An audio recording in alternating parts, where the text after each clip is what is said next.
Yeah, my name's Alan. Honestly, the amount of crap my name gets me, you wouldn't believe it. It's not my first name that's the problem, it's my last name. Akbar. Can't go anywhere, it's just all sorts of shit. Calm down now, it's just a joke. No, so I'm walking through the airport. I'm running late, I've got one of these cheap Ryanair flights. I'm running, I see the guys with the guns at the airport, boy, he shits me out. I'm hungover and I'm tiptoeing past them. I'm running up to the desk, don't want to miss the plane. And name please. Alan Akbar. And I'm looking for my passport. I'd already put it in my top pocket, but I didn't have the shirt with that in, so I can't find it. She goes, Alan Carr. I went, what? No, Alan Akbar. She went, Alan Ackland. I went, never heard that name before. It's Akbar, Alan Akbar. And I'm losing it, I'm sweating, I'm hungover. She pissed me off. She goes, oh, Alan Clark. And it just come out. Alan Akbar! Alan Akbar! Sadly, the guys with the guns are over. I'm on the floor, dogs barking in my face, cable ties. I'm not going to Spain, I'm going to Camp X-Ray, I think. Customs is even worse on the way back. I don't know what it is, just wherever I go in life, randoms seem to just recognise me. Doesn't matter if I'm at my club in Paris, or if I'm waiting for a train, in Madrid. I remember walking through Sloane Square once, and some mates called my name from the top of the bus. I studied in London basically, I always wanted to do music. So I studied in London, I had this house in Camden, and it was complete strangers, I was new at the big city, it was my first time, I was only about 22. And then the other guys in the house, they're a really tight unit. I'd go down to the basement and do the laundry, and they'd all be talking and laughing, and then when I come in, they'd go quiet. So, that happened after a couple of weeks. And then I found out, as an icebreaker, I found out the house that we lived in, Amy Winehouse lived in it, thought she was famous. So I started playing the records, went down to the guys, oh, did you know this? Oh, hi, I'm Alan Akbar. And the guys, they used to speak to me, they suddenly took a really big shine. They started being really friendly, chatting to me and all sorts.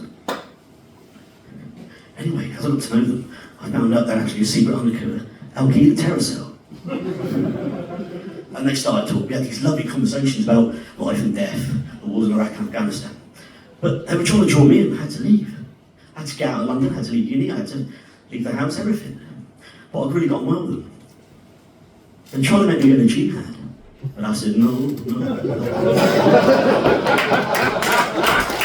were very flexible. I did have tickets for the Ariana Grande gig, but I'm not going there now. Actually, we just get around the applause with Dan Harris, because he doesn't admit it, but he has a lot of issues with nerves, but he was amazing tonight.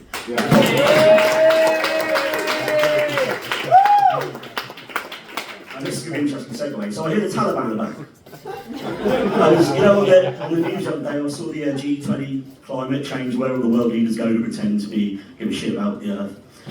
And I see him shaking hands with Keir Starmer, and we know how serious he is about rooting out extreme political action. But I'll leave that there. Anyway, fair play to the Taliban, they made a pledge. They said, we're going to reduce the carbon emissions of Afghanistan by 50%. Not 5 years, not 3 years, but 1 year. Afghanistan is a big country. The Taliban are going to reduce the carbon emissions by 50% in 1 year. That's very ambitious. Although I guess it's easy enough if half the population like that is right.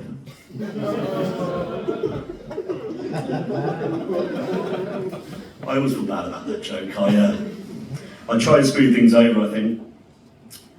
So basically, I write, you've got your mama jokes in America, they do it, oh, your mum is this, your mum is that. I always feel really bad, because there's a lot of misogyny, there's a lot of all these trigger issues in comedy, so I try to write mum jokes for more sensitive age, more politically correct. So I've had a go tonight, I hope this works. Feel free to let me know if it's a new trigger or not. So try this. Your mum is so fat that she provokes socially inherent misogynist tendencies in my psyche that I've never even noticed were present before, even on a subconscious level.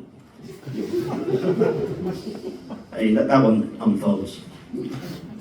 I'll try this one. Your mum is so cheap, I heard she closed 10 points below the Nasdaq stock at the end of the last fiscal quarter. That's particularly cruel considering the social economic turmoil we're living through right now. I don't know if I can get away with that one, if I'm honest. This one is a bit of a crowd pleaser, if I'm honest. Your mum is so warm and welcoming that a deeply maternal instinct triggers my abandonment insecurities and makes me project a false macho persona to overcompensate my deeply rooted inadequacies. That one's more for ladies, really.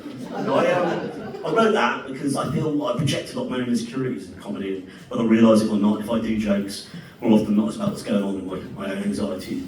You know, you project it and all that stuff. The last one doesn't work so well. Your mum's dick is so small. Okay, that's great. Thank you very much. Ladies and gentlemen, let's hear it for the fantastic Ali. Thank you very much.